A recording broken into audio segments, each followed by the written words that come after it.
In the rugged, sun-scorched terrain of the state of Jalisco, a figure emerged from the shadows of obscurity to become one of the most significant and formidable forces in the modern history of organized conflict.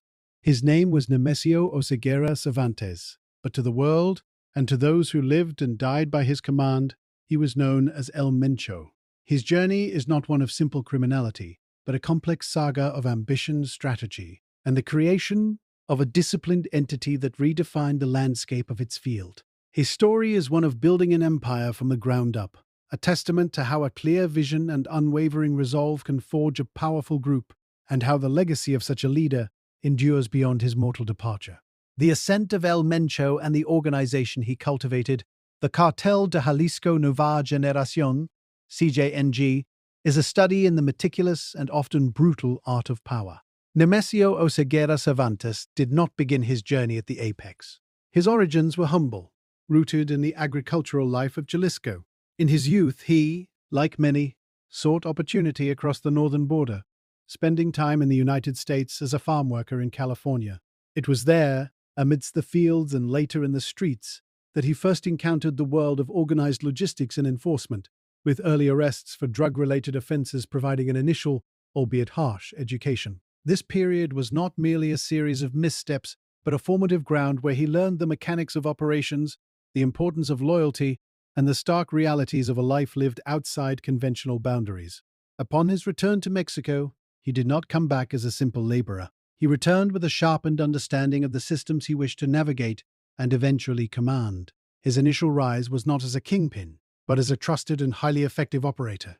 He aligned himself with powerful figures, most notably serving as a top lieutenant for the Sinaloa cartel's cell in Jalisco, then under the command of Ignacio Nacho Coronel.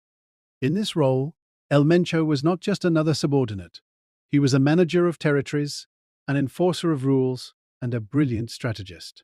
He was responsible for overseeing critical plazas or trafficking corridors, and he did so with a ruthlessness and efficiency that earned him respect and fear in equal measure. He built his own cadre of loyalists, men who were drawn to his charisma and his promise of prosperity and order. This period was crucial, as it allowed him to build the foundation of his own network while operating under the protection of a larger entity. He learned the strengths and weaknesses of the established hierarchies, observing their structures and storing away the knowledge that would one day allow him to build something more agile, more resilient, and more fiercely loyal. The pivotal moment in the formation of his own powerful group came with the death of his boss, Nacho Coronel, in 2010. The power vacuum created a period of intense uncertainty and conflict. It was in this crucible that El Mencho's vision truly took shape. He and his close-knit group of loyalists, including his brother-in-law Antonio El Tony Mora, made a decisive break. They did not seek to be absorbed by another power. They chose to forge their own path. They declared their autonomy, forming what would become the Cartel de Jalisco Nueva Generación.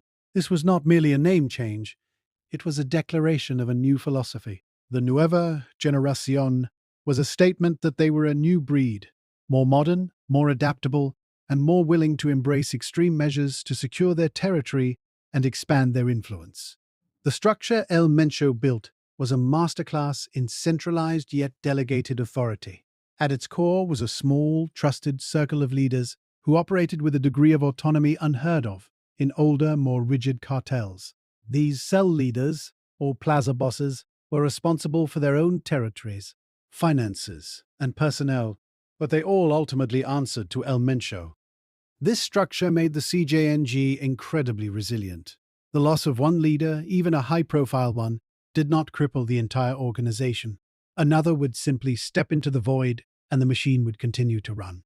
This was a direct response to the kingpin strategy employed by government forces, which aimed to decapitate cartels by taking out their leaders.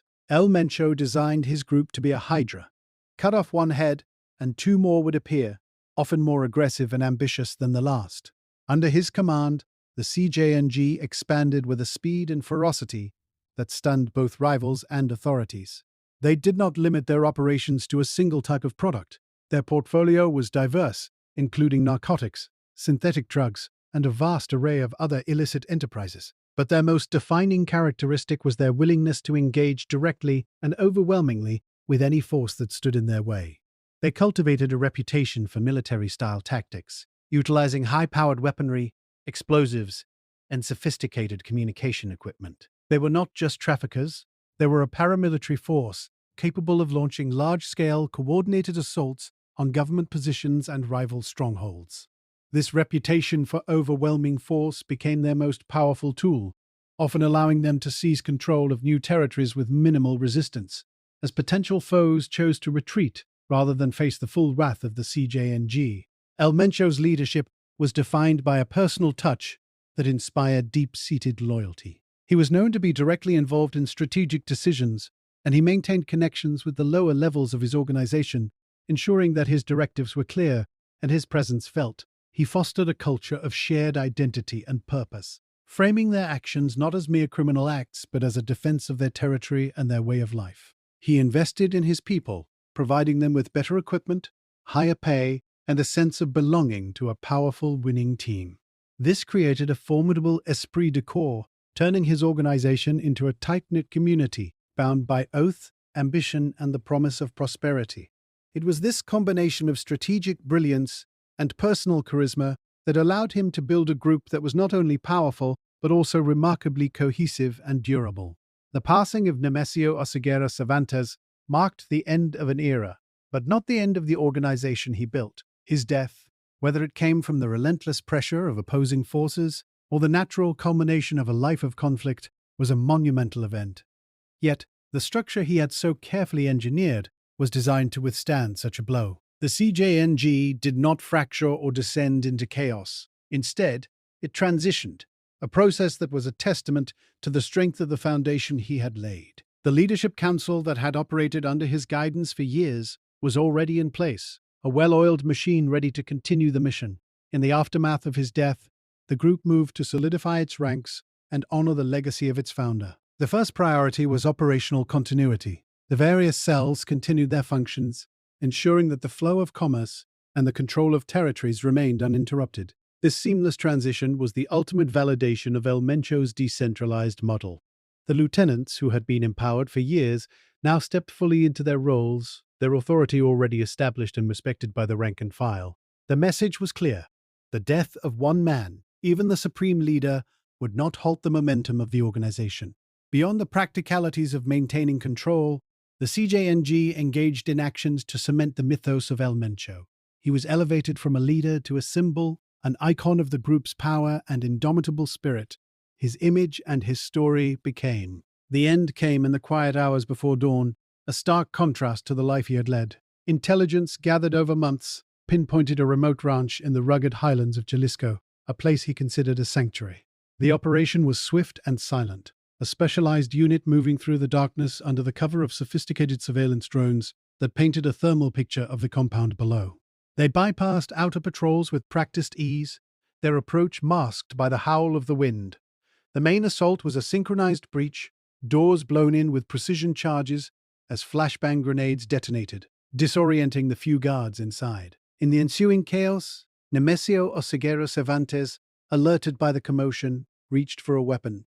He was met with a torrent of disciplined fire, the final violent conclusion to a long-running conflict. The entire engagement lasted mere minutes, leaving the compound silent and the task complete.